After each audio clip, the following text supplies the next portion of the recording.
Hello. Hello. Hello. Hello.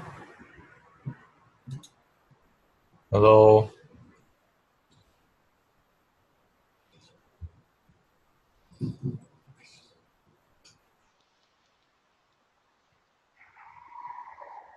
Hello? Hey, sorry, Oh, sorry. sorry. Yeah. My bad.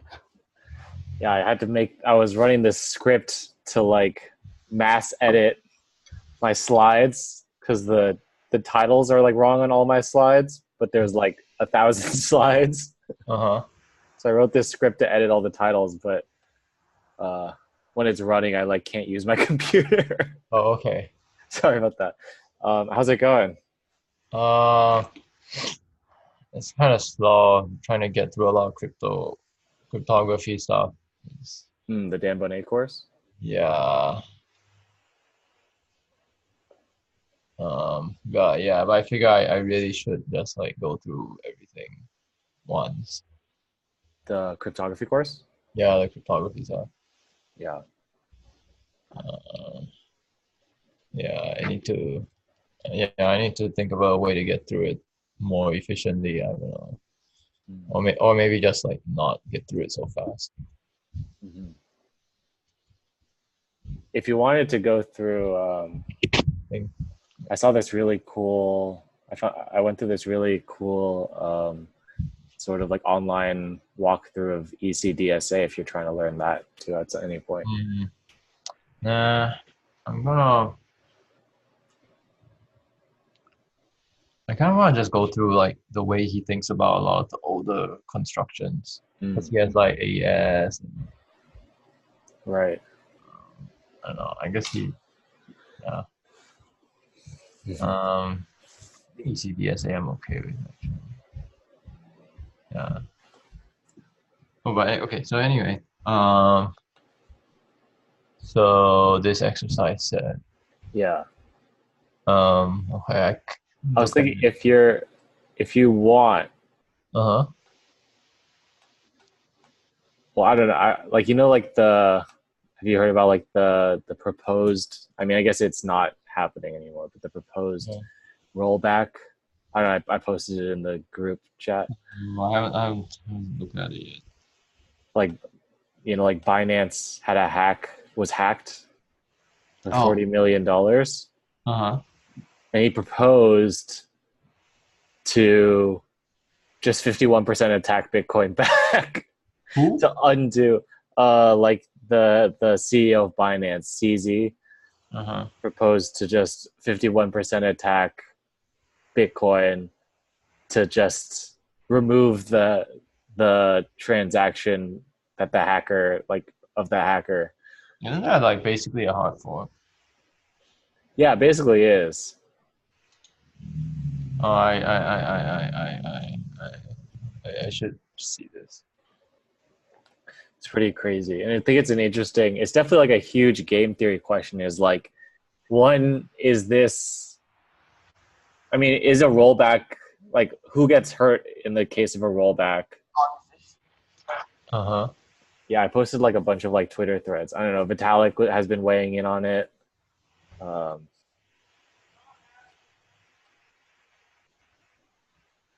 yeah, it's Uh, interesting. oh.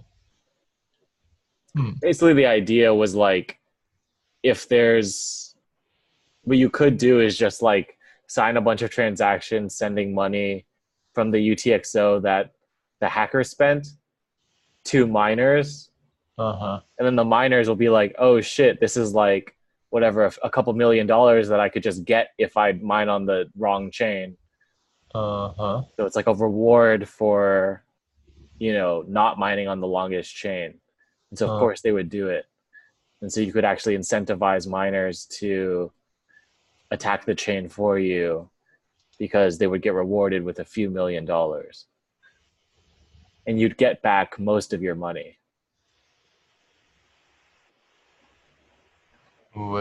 say that again? Like the idea is to like, so let's say I had this UTXO of like 40 or a bunch of UTXOs. They're $40 million. The hacker found my private key and they took all those UTXOs, they spent it to their address, right? Mm-hmm. And now that's the longest chain. Mm-hmm. But what Binance could do Mm-hmm. is sign a transaction, or they could just reveal their private key. Or what they could do is like sign a transaction, sending like let's say 2 million of that 40 million to a new address. Mm-hmm. And obviously that transaction is not going to work because, you know, the hacker already has that money, already spent that UTXO. But they'll sign a transaction sending $2 million to a new address, and then they could just like publish the private key and say like, hey, this is $2 million that's free for you to grab if you know, mine on the correct chain. If you mine on, if you don't mine, if you mine on, if you create a fork before the hacker stole the money. Oh wait. But where does this 20 million come from? It came from like, it was their hot wallet. It was their wallet that they used to like transfer user funds. Uh-huh. Huh. Uh, hmm.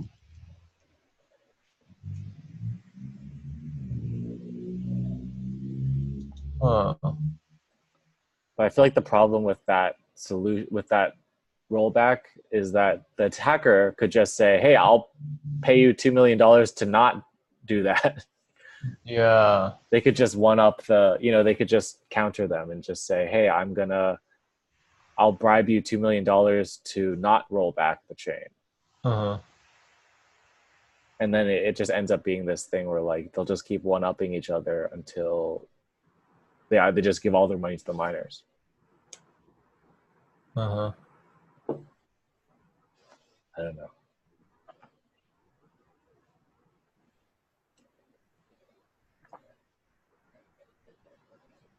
Huh.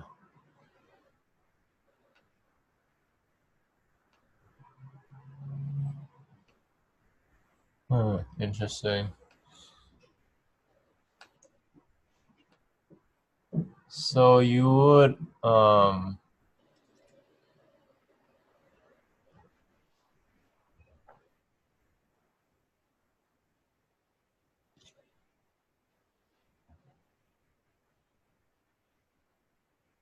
wow. So you're basically saying like everybody is just gonna ignore everything that's happened for a day and mine on a different block before all this stuff happened. Yeah. This is nah, this is probably not gonna happen. Oh, it's not gonna happen. So yeah, the Binance guy was like, but he he was like, oh, maybe we should do this. And he's like, oh, okay, we've decided not to do this. No, it's only it's like isn't Binance worth like $1 billion or something? It's like They're worth a lot, yeah. But I think it's interesting to think about like, could they have done it? What if it was like $400 million? Would they have tried to do it? Like, and if so, who would get hurt in the process? Because it seems like if the attacker stole the money uh-huh. and started spending it to people, let's say they like bought a t-shirt with it and they did all this other stuff with it, like all of those people are going to be hurt if you roll back history. Yeah. I mean what you could do is you could just burn the money. It's assume that the money was burned. Just never accept anything from the hacker's address. Yeah, you could do that. But Yeah. someone somewhere in the world would probably accept it, no? Someone might accept it, yeah. But um hmm, yeah.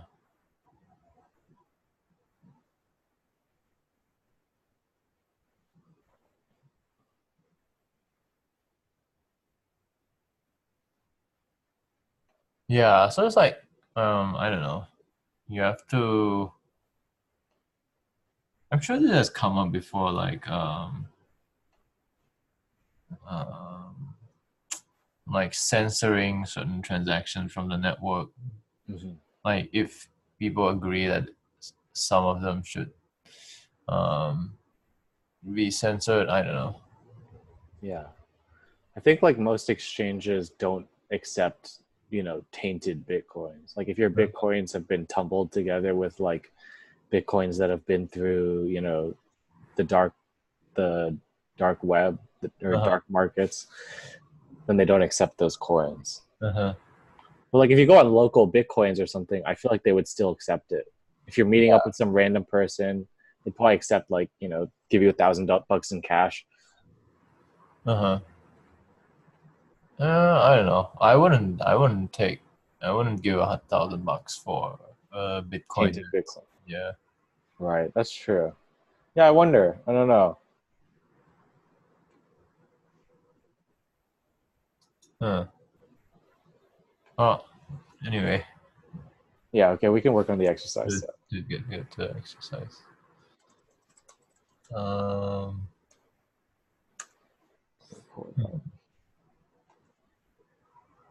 let's see.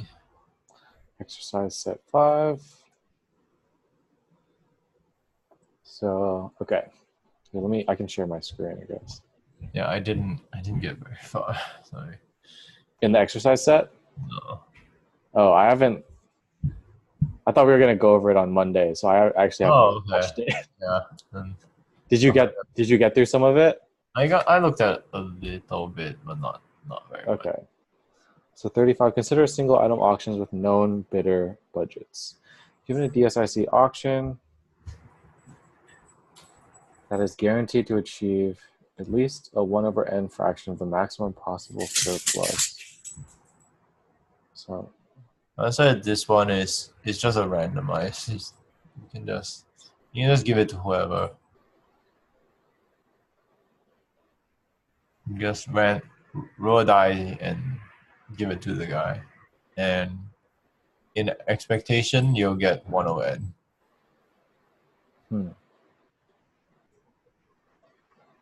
right. Are you? Wait, I don't get the like. What is the point of that, or what? Like, couldn't you just say give it to?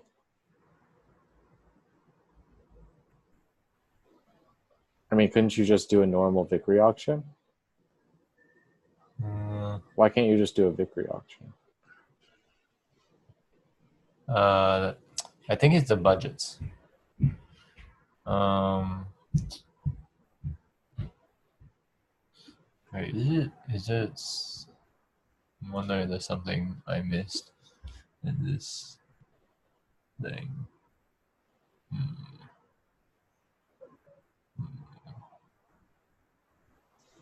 So if I give to a random person an expectation at least 1 over n fraction of the maximum possible surplus.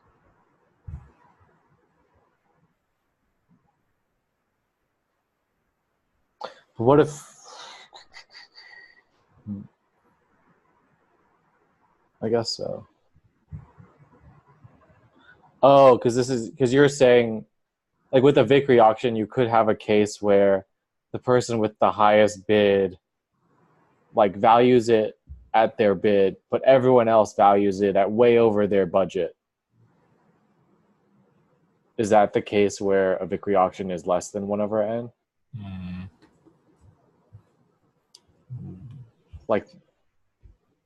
Like if the winner doesn't have any budget and then everyone else has a really low budget, but they value the item more than the winner, then if the winner wins, you're not actually maximizing.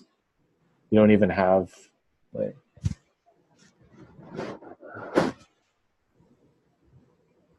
Here, let me write this out.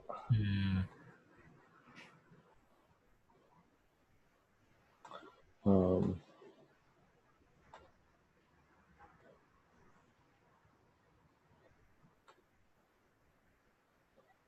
like, let's say you have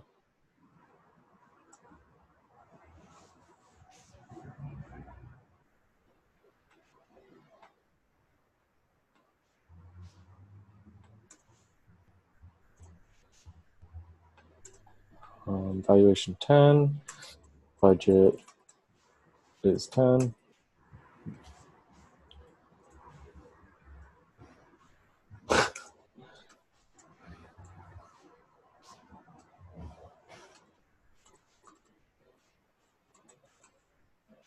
I don't know if you just like a bunch of these. Hmm.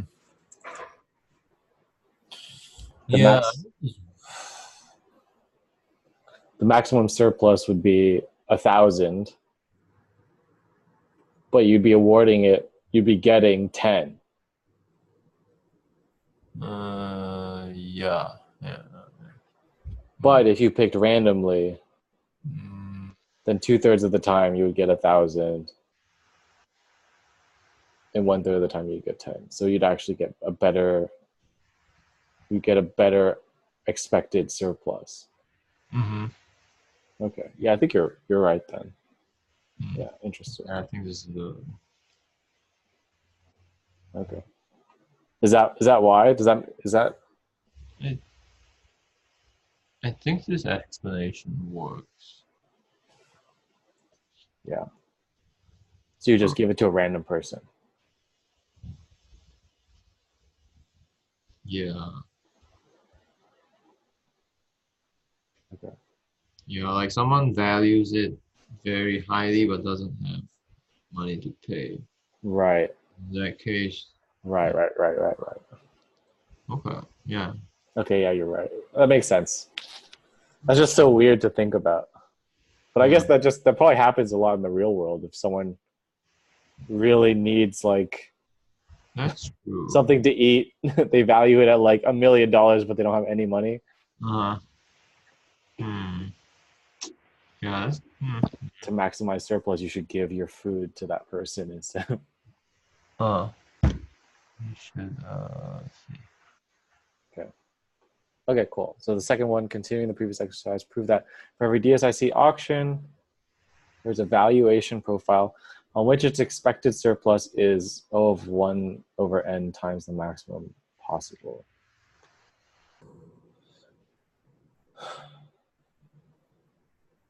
Continuing the previous exercise. For decent option. Just valuation profile. But I've only ever seen big O in terms of runtime. What does that mean? Big, its expected surplus is big O of 1 over n? Let's see.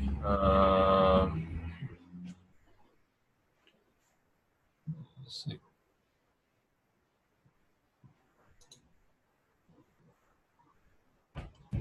This for determine zero. Basic mean. Basic.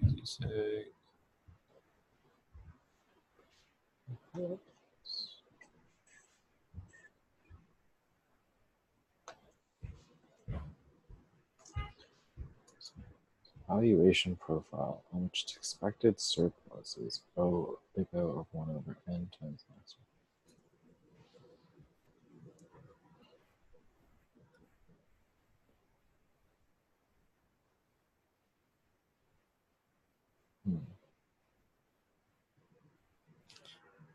Oh, okay. Wait, I feel like this is pretty trivial, no? Mm-hmm. This is like, consider the case where every person has the same valuation. Mm-hmm. Pick any bidder. Obviously, the valuation will be 1 over n times the maximum. Wait. Oh, wait. No, that doesn't make sense. Wait, what? There's a valuation profile on which its expected surplus is big O of 1 over n times the maximum possible. Do you know what that means? I don't think I know what that means. That means there exists um some set of VI such that this Okay. expected surplus is O of 1 over n times max. I mean, Hmm. but what about this? Okay, so like in this case,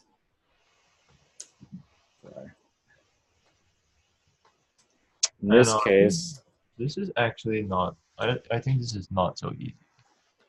because look at this. In this case, under exercise 36, Uh huh. um, oops, sorry.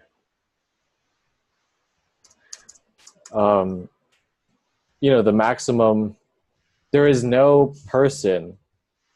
If picked, everyone gets the maximum possible surplus. No, in this case, Say that again. in a single item auction, Mm-hmm. no matter who I pick, I'm going to get Uh, my maximum surplus. in a How could single. the expected surplus be big O of 1 over n? That would be 1/3. I don't think I get the question. Hmm? Oh, Is this saying that I can pick someone whose expected surplus is at most 1 over n times the no, no, no, maximum? no. What's saying that is that sum over VIXI is x on expectation 1 over n. Um, uh, Oh, I you're want, saying you can. I don't think I get it. So you're saying, like, in a case where there's like three bidders, I can assign valuations. Is that what a valuation profile means? It's like yeah, I can assign valuations to people so that the expected surplus is big O of 1 over n. yeah. Oh, I see. This is not gonna be so easy, you know. Oh, I see what you're saying. Does he talk about this in the notes? Is there something about this in the notes? Hmm. I don't think there's anything on this in the notes. Hmm. Well, can't you just show that, um, like, you assign certain valuations and you say, for the randomized case, Hmm. this would yield 1 over n surplus. Now Hmm. consider the case where, like, you select a specific one of them, you can just change the budget so that they don't win that auction anymore. Like, you could create a new valuation profile where they don't win that auction. Or, like, you could prove that the person with the lowest valuation wins the auction for any auction by adjusting their budget. Hmm. In which case, it would be less than 1 over n.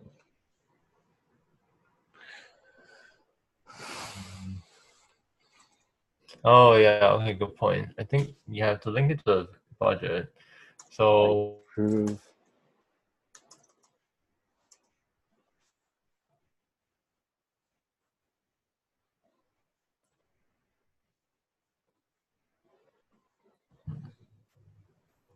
no, I don't think that helps. Um,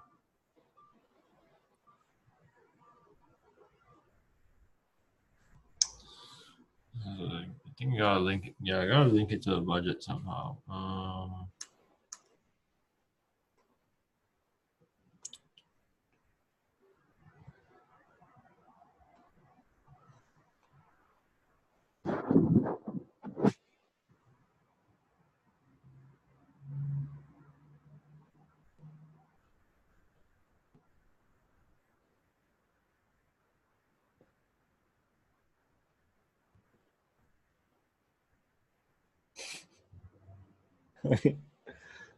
I mean, can you just say, like, assume there's a bidder with valuation like infinity and a budget of 0 I or think. something like that? Uh,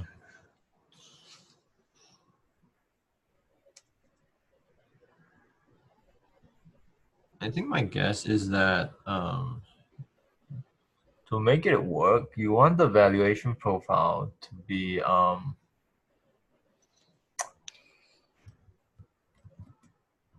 to look like this, that it keeps going stepwise down, um, only in steps of one, instead of having this like massive, like sharp drop at the budget.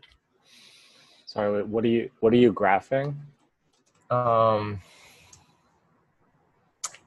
so this is the you know how it talks about the way in which the utility can drop.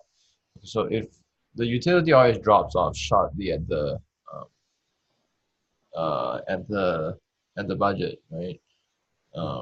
But in general, it tends to drop slowly as the price goes up. So um,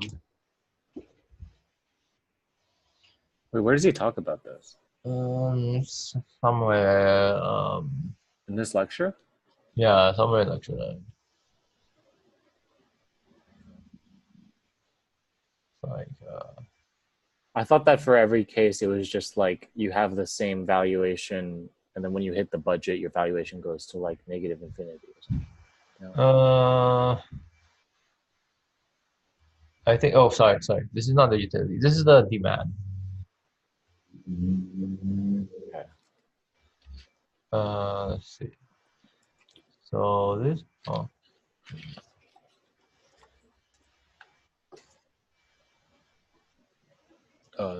Well,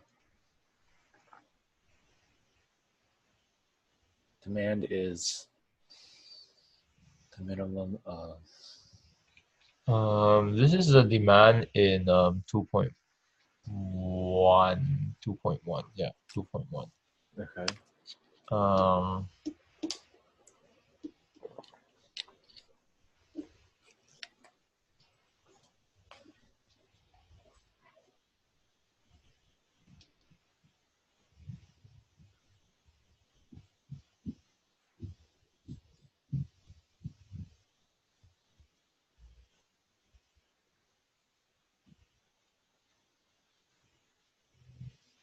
um,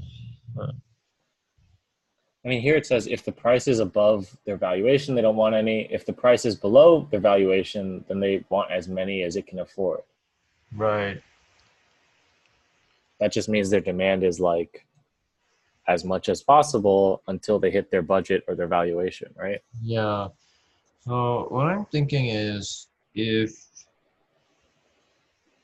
your valuation is low enough Mm-hmm. that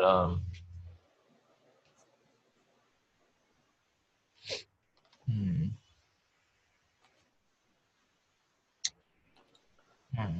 Well, can you explain to me why my example doesn't work of like, bidder three's valuation is infinity and their budget is 0? Oh, what happens in this case? Um, Then wouldn't the expected surplus, well, as long as you can't design an auction no. that always chooses bidder three. So I guess the thing is, in this case, the the valuation profile that works has to move bidder three's valuation down. So I think the valuation of if you move the valuation of two to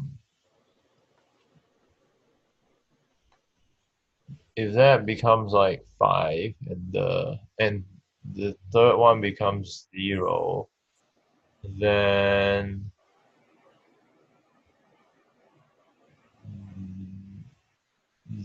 yeah, on expectation, um you have something that's 1 over n, the maximum possible. Wait, the valuation's 0 for bidder three? Yeah, but it has to be moved because it just says that there is a valuation Yeah, profile. So you don't want something like that. Yeah, you don't want something where you have the valuation higher than the budget. but it says expected. Yeah. So what I'm saying is like just assign.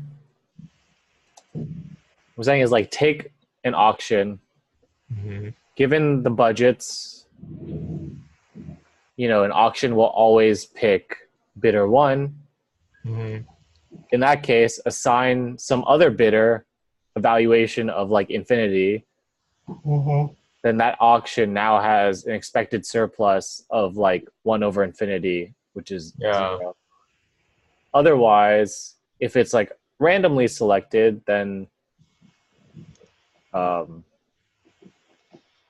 Yeah. I So guess I think that's the thing. You have to move the specific valuation profile for which this works has to have none of the valuations O of um, It can, as long as it's expected is not. e Like if you choose randomly, it's okay if you can get a surplus of the maximum surplus, just as long as it's only happens one out of n of the time. but it's for every DSIG auction. So you have Yeah. there are also the cases where it would just be the um if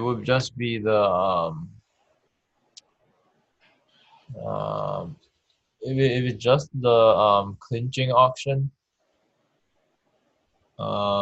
then I think in the case of the clinching auction, this doesn't work. Uh, Yeah, the clinching auction. Is there like a limited number of DSIC auctions so we can just prove this for each DSIC auction? nah, probably don't want to do that. Okay. I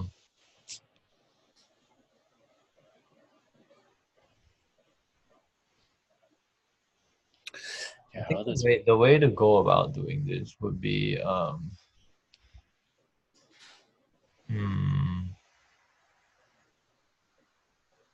for that to say something like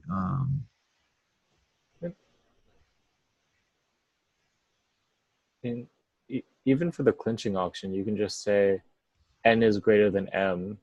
There's someone who didn't get any goods. Take that person with the same bid, the same budget, and set their valuation to infinity. In that case, the clinching auction for this valuation profile will always award the M goods to everyone except for the person with the infinity valuation. mhm. So the surplus is 0% of the maximum. Yeah. Can we say that? There's always someone in a DSIC auction who will lose. In this case, keep their bid the same, keep their budget the same, and then just set their valuation to infinity. Yeah, so that's a case where there is a bad valuation profile. So what we want to show that Oh. that there exists some Well, no, good but can't you just set their budget equal to their bid? Just say like, yeah, oh, this that's person what I'm lost with a saying. bid of 1, set their budget to 1, and set their valuation to infinity. No, then it's not DSIG because you're not setting a bid to your valuation. But you can't set your bid to your valuation because your budget is limited. Like people Oh don't, right, yeah, it's still yeah, DSIG. people will set their bid to the The minimum of their valuation and their budget. yeah. Um,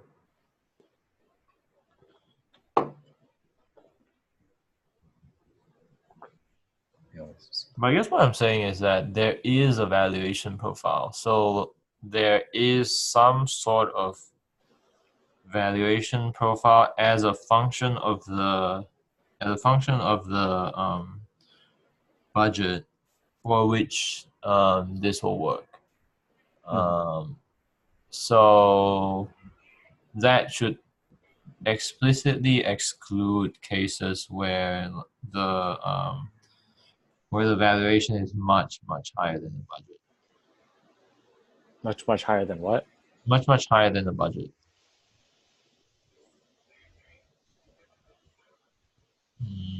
I mean, this is just saying that it exists, right? Hypothetically, it doesn't need to Yeah, be like. it's just saying it exists. What's wrong with the valuation being much higher than the budget? You want to because um,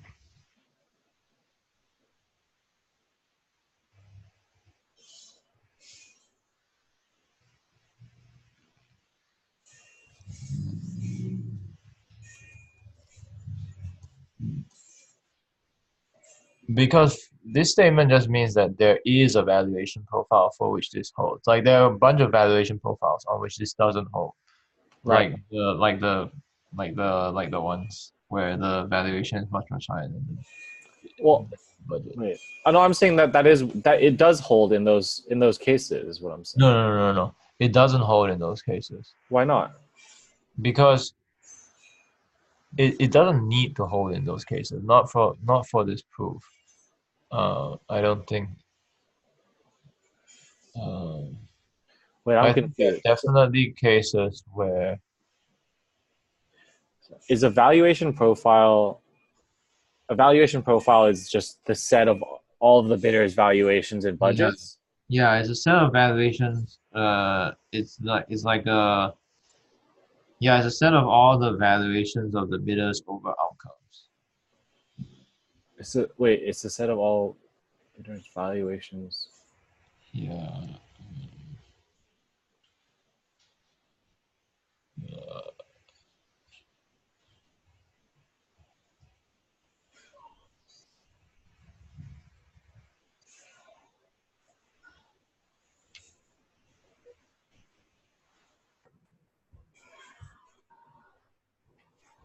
Sorry, just to reword this question, it's saying for every DSIC auction, mhm, there is a case of bidders and valuations and budgets mhm. where their expected surplus is at most 1 over n times the maximum surplus.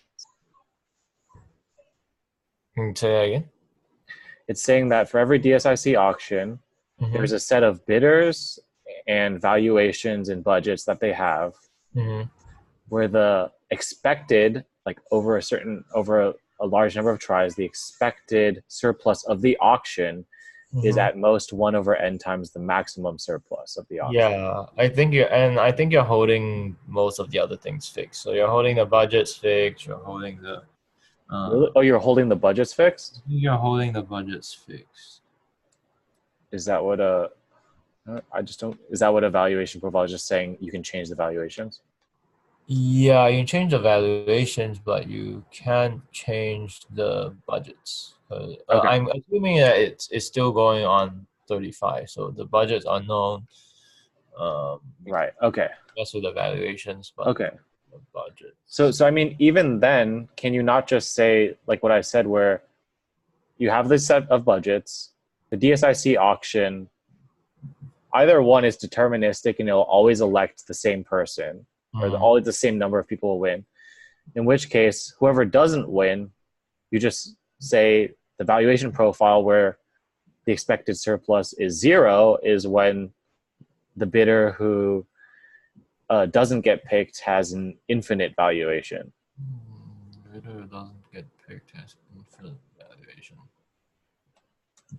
Like, let's say we're doing a Victory auction, we could just say, so pick one person who doesn't get the item, and then set their valuation to infinity. Yeah, I understand. Yeah, the problem is that this is precisely the valuation profile that you don't want.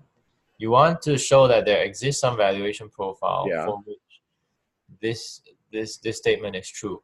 So it's okay that there exists valuation profiles for which this statement is false. But the statement is true in that case.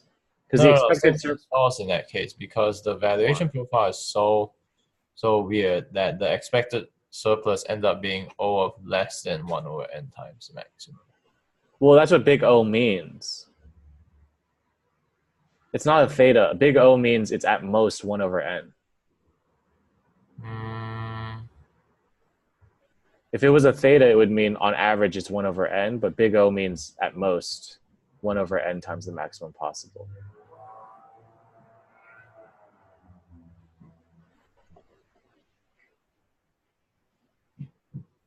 Well, I'm inclined to think that he wants to make it like more strict. Like it should be 1. Well, the case where it is 1 over n is the case that you mentioned, where because if you allowed it to be less than 1 over n times the maximum, then this becomes like an upper bound. If it's an upper bound, then it is an upper bound. Yeah. But I don't think it's an upper bound. I think it should be taken as an average case bound. But that's what big O means. Yeah, but I'm saying that it's true. It's not interesting to prove that it holds as an upper bound, because if you want to prove that it holds as an upper bound, then you could prove that there always exists some case for which the expected surplus is like some negligible. But not in the case where it's random. Um, In the case where it's random, it's going to be 1 over n at. That's the lowest you can get it. Because even in this case, there's a 1 over n chance that you'll get. So this is like 1/3 chance of 1 times max.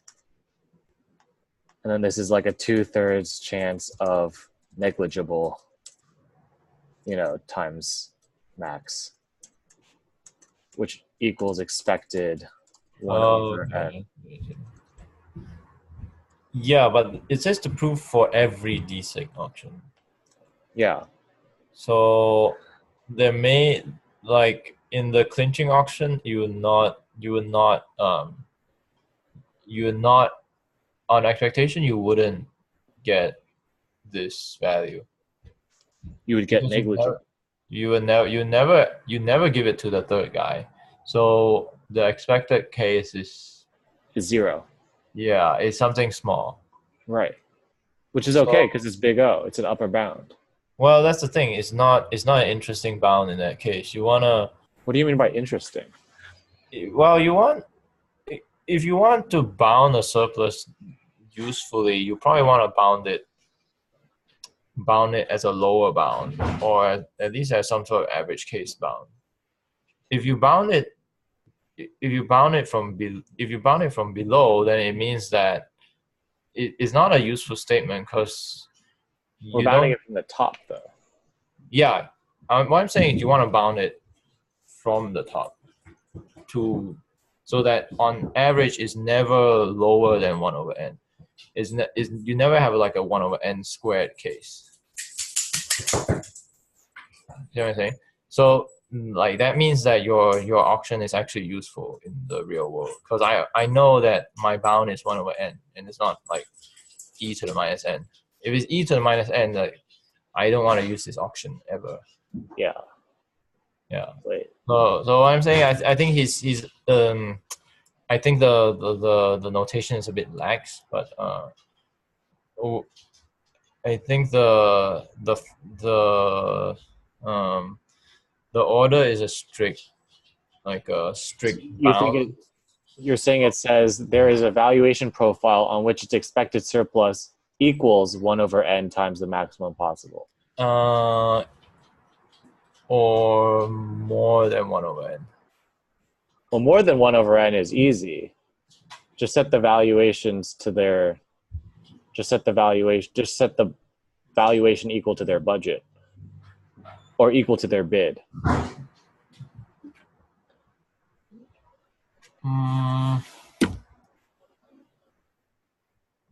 Yeah. I think that is that I think that's what you want actually.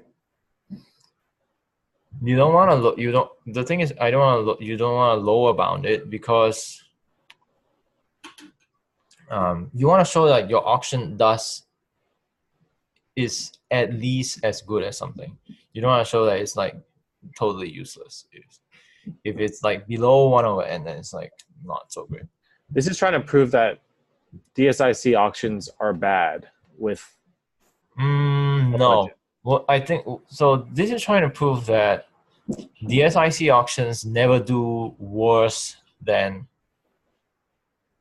something. Than 1 over n? They have some sort of minimum bound. I think it's trying to say that there's always a case where a DSIC auction will be bad for surplus when you have budgets. Saying there's always a case for DSIC auctions where you're always going to get 1 over n or less times the maximum surplus. No, I don't think that's what it's trying to. It should be trying to lower bound it based on Yeah, it should be trying to achieve a lower bound, not an upper bound. You're trying to say you're saying the lower bound is 1 over n, Yeah, I'm saying that it has a lower bound of 1 over n. but isn't this case showing that there's a case where it's less than 1 over n? Yeah, this case is showing that it's less than 1 over n, but with a suitable change to the valuations, you can make it to 1 over n. Yes, but you could just do that trivially by. I mean, that's not what big O means, though. That would be omega or whatever, right? What's the Yeah, but lower bound big O notation is omega, right? yeah, but I don't think he's being too strict about this one, because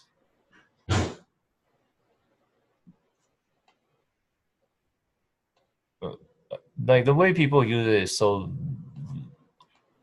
it's loose in the sense that usually if they write O of 1 over n, they want something which is actually of order 1 over n.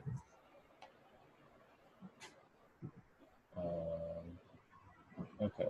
I mean, in that case, you could just alter this to say, pick for any person who didn't win this auction, pick a valuation so that the sum of all of the valuations is equal to n times the valuation of the winner. Meaning, in this case, if bidder 1 won, that's the problem here, because if there was a valuation case like that, then it's a valuation profile on which this statement doesn't hold. Yeah.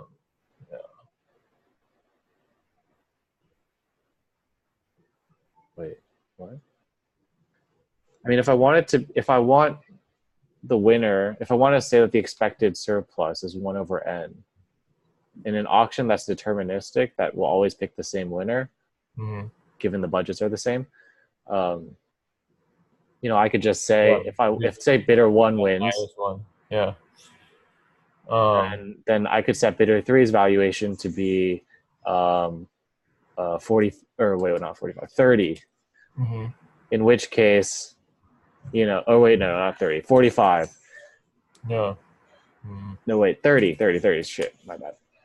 30, in which case the maximum surplus is 30, but the achieved surplus was 10, which is 1/3. Yeah. So I could do the same thing, but either way, even if it says is equal to 1 over n, you could just do the same thing, no?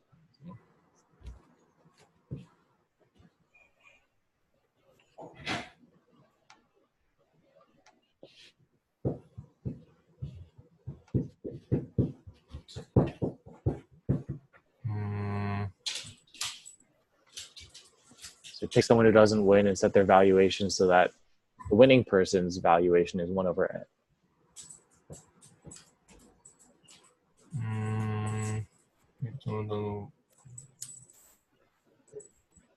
Someone doesn't. Pick someone who doesn't win the auction and set their valuation so that it's n times the winning valuation. N times the winning valuation. Yeah. I think you want to explicitly rule out these sort of cases. Why would you? It's just saying there's always exists a single valuation profile, which is true. So this is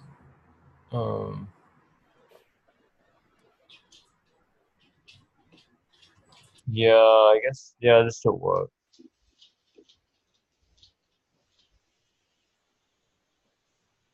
I don't know. I'm still not too sure what he wants, actually. Yeah, I don't know if I'm sure either.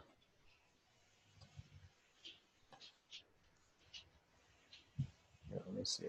Let me see if it shows up in this book. I think I might have to run kind of soon. Okay. Yeah. Let's see. Is it clearer in the book? Yeah, I know. Sometimes he adds hints into the book. I'm gonna check this out real quick. Here we go.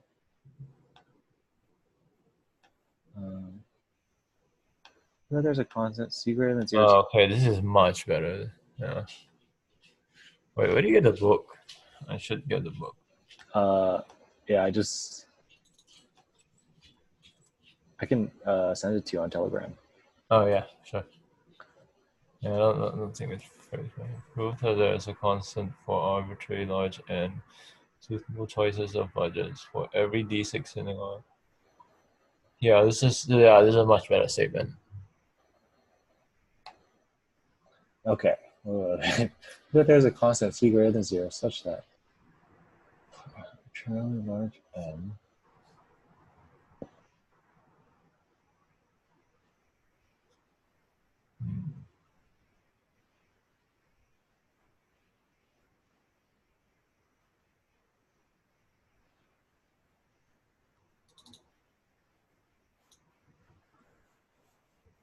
expected welfare is at most c over n times the highest valuation.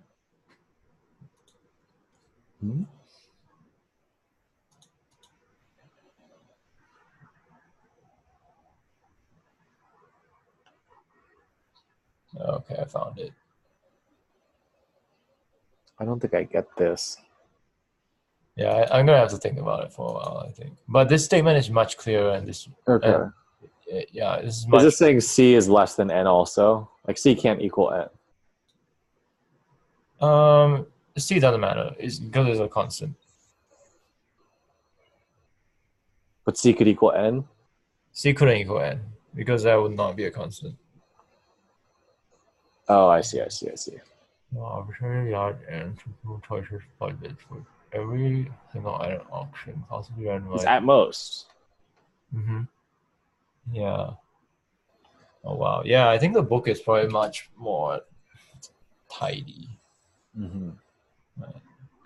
I mean, if it's at most, it's also an upper bound. So you could still say, pick someone who doesn't win anything in the allocation rule and give them a valuation of infinite. And the expected welfare is going to be at most c over n. And then in a randomized auction. Oh wow, this is much better. This actually looks.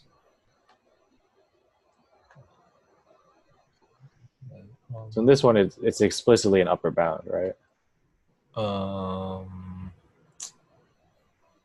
Yeah, because it says at most.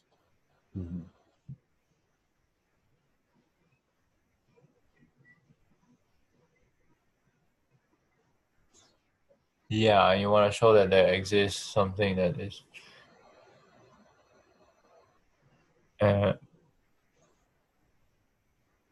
Yeah, you want to show something at most.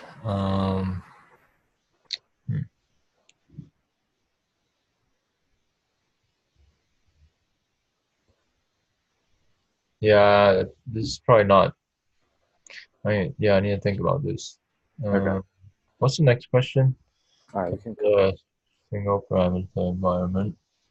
Video has a publicly known budget. Consider allocation rule that given is B, choose feasible outcome that maximizes the truncated welfare. minimum of BIXR. Monotone. Budget. Okay. Oh, okay. This doesn't look too hard. Continuing the previous exercise, give a plausible argument why the mechanism might be a reasonable approach to single item.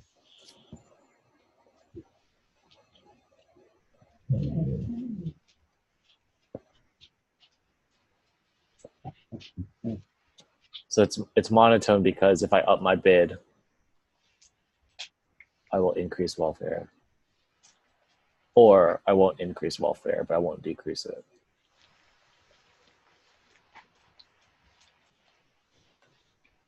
Yeah. I don't think. Yeah, I think these two are okay. Okay. Let's see.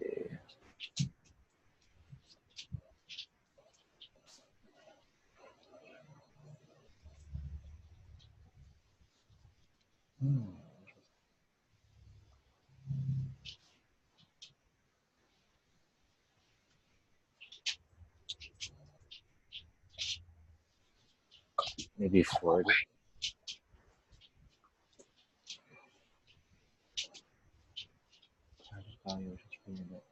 Dog is getting in the way. Consider the previous exercise. Consider inside the setting of the clinching auction a possibly large number of identical goods. Each bidder has a private valuation per good and a publicly known budget. Give an argument why.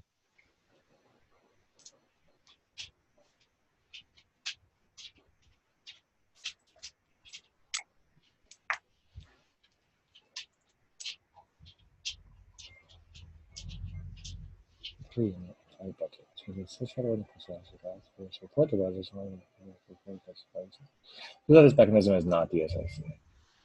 So we just have to provide a single example where I'm not giving you my truthful budget and I make more money. Or where...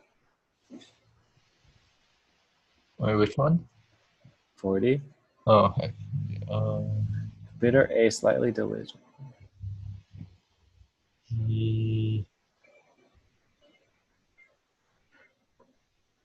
Yeah.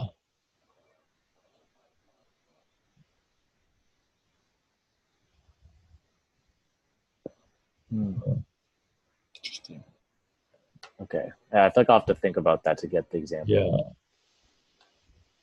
Okay, this one is TTCA is uniquely defined.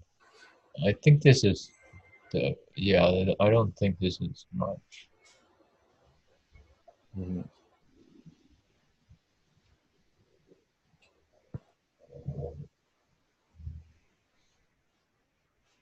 Yeah, could you harm... Yeah, I think is Could you harm a different cycle by picking another cycle? Could you break a cycle by picking a different cycle?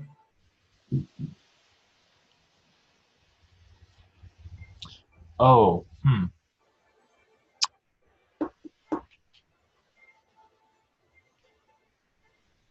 I think if it's if it's I think you can actually. totally ordered, you won't. I don't think you'll.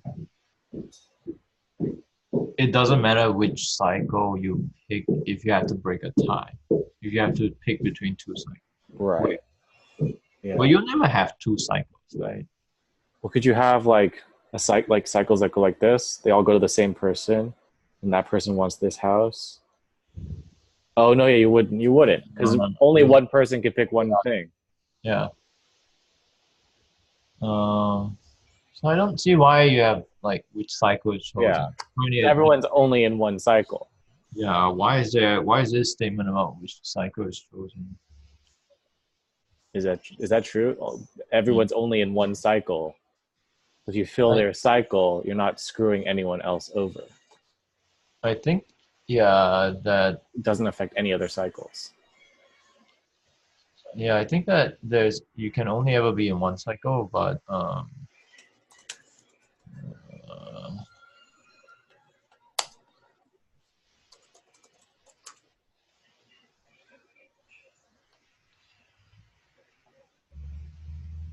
yeah, I'm not sure.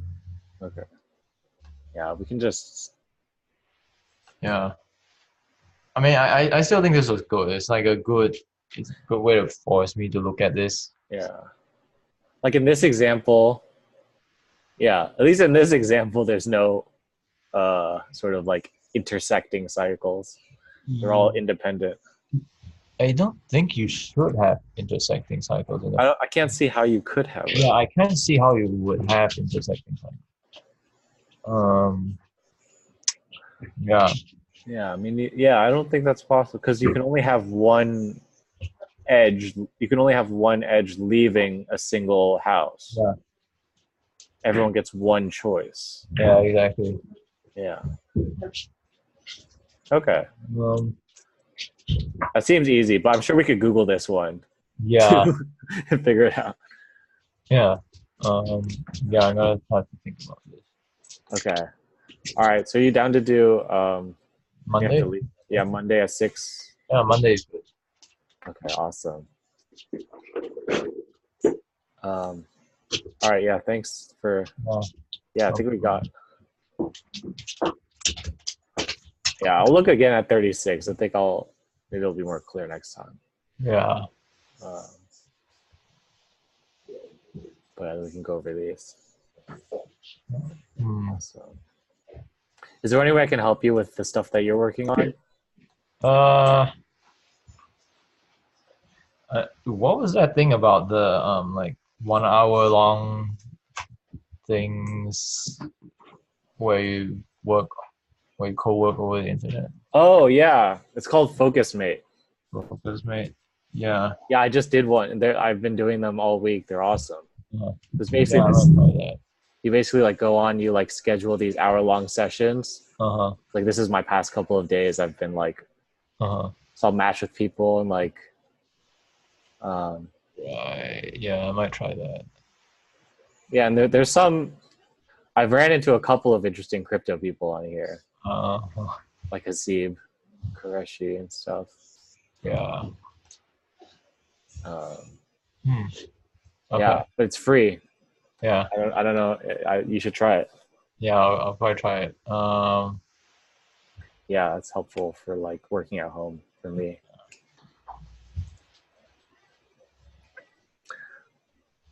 Yeah. Yeah. And Do I'll you let like? you know. Okay. Do you like the cryptography course, Dan Bonnet's cryptography course? Yeah, it's good because he's reviewing a bunch of old constructions. Mm-hmm. I don't know. I think I get more out of it than a textbook. Okay. I've seen very theoretical textbooks, and the problem is that they like I don't know. A theory textbook is just like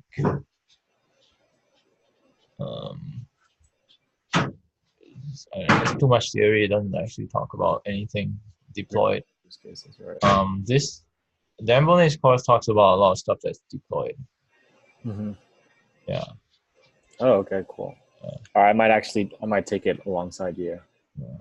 Maybe when I'm done with the lectures. Yeah. How are the lectures going? It's slow. It's slow. I think I just finished out like fully outlining everything, and now I just need to make some changes to the slides. But I think I'll be able to finish Okay. within the next week. Okay. At least the slides, yeah. I hope so. I need to get them out. I'm way behind schedule. Yeah. I'm also way behind. Yeah, it's okay. Yeah, we'll get through it. Yeah. When are you trying to finish the cryptography course by? Probably, I don't know. I wanted to do it by May 12th, but that's not happening. Yeah. Maybe like 2 more weeks. End of May? Yeah, end of May. Cool. All right. Well, I better have the lectures up by then. Yeah. Otherwise, I'll owe you 1 ETH. Nah. All right. Well, thanks for going through the exercise set with me. Yeah, no problem. And I'll see you on Monday. Yeah, probably on Monday. All right, cool. All right. Well, take it easy. Good luck with the cryptography studying. Yeah. All right, see ya. Yeah.